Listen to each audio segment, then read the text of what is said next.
बरकातहू। उम्मीद करता हूँ जी आप सब खैर वाफियत से होंगे, ठीक ठाक होंगे। अल्लाह रब्बुल इज़्ज़त आपको खुश रखे, आबाद रखे, सलामत रखे।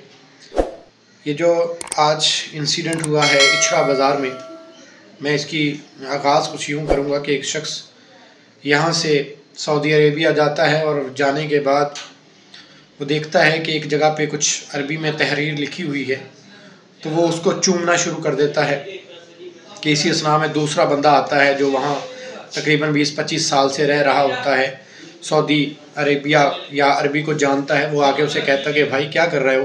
तो वो कहता है जी अरबी लिखी हुई है इसलिए मैं इसको चूम रहा हूँ। वो कहता है कि ये बैतुल खला लिखा हुआ है। यानी कि कहने का मतलब ये है कि उसको आइडिया नहीं था कि अरबी में लिखा क्या है, लेकिन जस्ट अरबी एक रस्मुल ख़त है।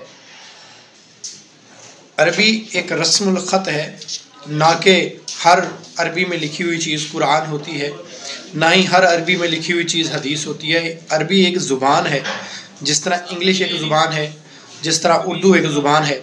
तो इचरा में ये वाक़या पेश आता है कि एक औरत बाज़ार जाती है जिसने कुछ लिबास इस तरह का ज़ेब तन किया होता है, जैसे आपने देखा होगा कि कुछ ड्रेसेस के ऊपर जो है वो ABC लिखी होती है या इंग्लिश वर्ड्स लिखे होते हैं। तो उसमें अरबी रस्मुल ख़त में कुछ तहरीर लिखी हुई थी, हलवा ज़िंदगी या इस तरह का कुछ लिखा हुआ था। लफ्ज़ हलवा मेन था, जिसको मेरे जैसे नाबल्द लोग, जिनको आप अजमी कह सकते हैं, अरबी नहीं जानते थे, उन लोगों ने उसको कुरान समझ लिया, कुरानी आयात समझ लिया और उस औरत पर जो है वो तशद्दुद शुरू कर दिया। हत्ता कि नौबत यहाँ तक पहुँच जा सकती थी या पहुँच रही थी कि लोगों का हजूम इकट्ठा हो गया और उस औरत की जान के दर पे आ गए। लोगों ने नारे लगाना शुरू कर दिए, यानी कि वो इंतहा पसंदी पर पहुंच गए, इस इंतहा पर पहुंच गए कि हो सकता था कि वो इस औरत को जो है वो मारते, इस औरत की जान को ख़तरा हो सकता था।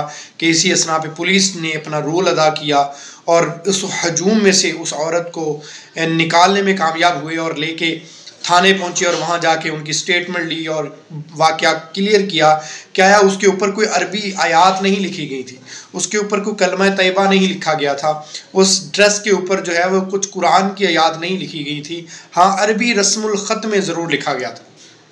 अब सोचने वाली बात है कि इस तरह के वाक़यात जो है वो एज़ ए मुस्लिम हमारे लिए शर्मिंदगी का बायस बन रहे हैं कि हम किस जानब जा रहे हैं, हम करना क्या चाह रहे हैं। हमारे अंदर इतनी इंतहा पसंदी क्यों आती जा रही है कि हम किसी के ऊपर भी किसी किस्म की एलिगेशन लगाकर जो है वो उसको काफिर या मुर्तद करार दे देते हैं। खुदारा इसके ऊपर तहम्मुल का मुजाहरा करें। ईमान और ईमान का ताल्लुक़ अल्लाह ताला से है, उसके दरमियान हम मुनसफ़ ना बने तो बेहतर होगा। उसमें थोड़ी सी रियायत दें ताकि अगला अपनी सफाई तो बयान कर सके। हो सकता है ये ना हो कि किसी दानिस्ता तौर पर हम किसी की जान के ऊपर जुल्म कर दें या किसी की जान ले लें।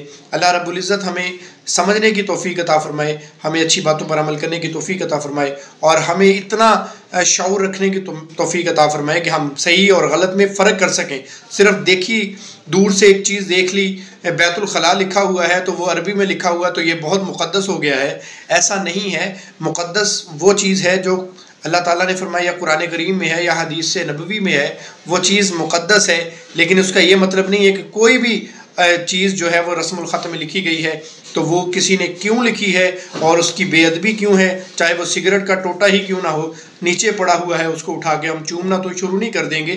कुरान करीम की आयात लिखी हुई नहीं थी वहाँ पे जस्ट अरबी रस्मुल ख़त में लिखा गया था और इसलिए ये एक बहुत बड़ा इंसिडेंट होते होते बचा है।